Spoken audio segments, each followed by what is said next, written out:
Hello everyone, today I would like to talk about my favorite season. My favorite season is spring.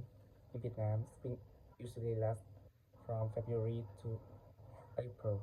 The weather is spring is cool and pleasant. It is not too hot and not too cold.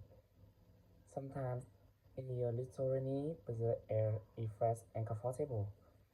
In spring, I usually spend time with my family, go out with my friends, and enjoy outdoor activities. I also like going for a walk and take photo because everything look beautiful. I like spring because it brings new beginning and make me feel happy and relaxed. It also the season of tape, so it is very meaningful to me.